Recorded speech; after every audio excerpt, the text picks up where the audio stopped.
Pomodoro technique, the easy way to do more in less time.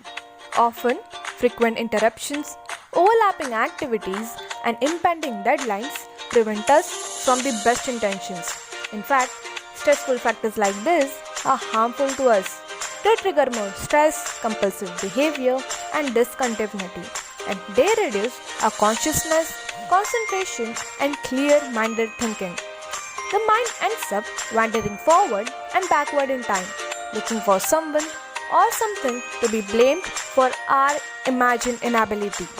The Pomodoro technique aims to make us stop, observe, regain awareness, and in doing so, improve ourselves. Before we begin, let's peek into the past. The tomato-shaped timer. Author of the book, Sir Francisco Cirillo, defined the Pomodoro technique in 1992. But it all started in late 1980s during his first years of college. The breakthrough came out of frustration over his low productivity and unstructured studying.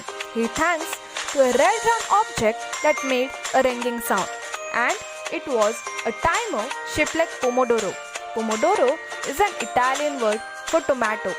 Now you must be wondering what exactly Pomodoro technique is. Before that, I am sure you must have often stuck with questions like how could I complete so many things in just one day? In fact, the excitement in doing work also decreases when the complexity of work is high.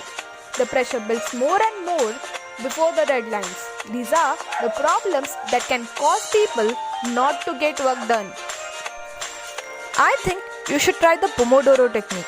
You focus on a single activity for 25 minutes and then, after a short break, compare any new activity or an request with the one you were working on. You see which one has the highest priority and then follow your new priorities. By using Pomodoro technique, you can have an unplanned and urgent list with your to-do today sheet so that you can do the priority task first, and this is called the quality estimating. The author says that the Pomodoro technique is so easy to use that even his preschool daughters understand it. And what's more, it's adaptable.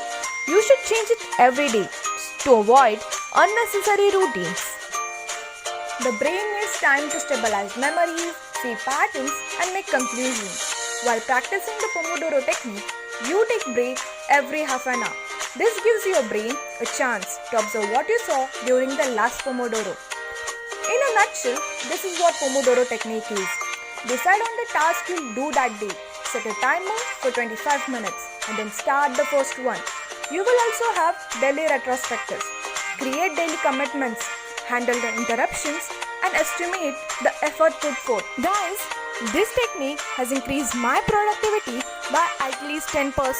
I highly recommend to use the Pomodoro technique in your daily schedule.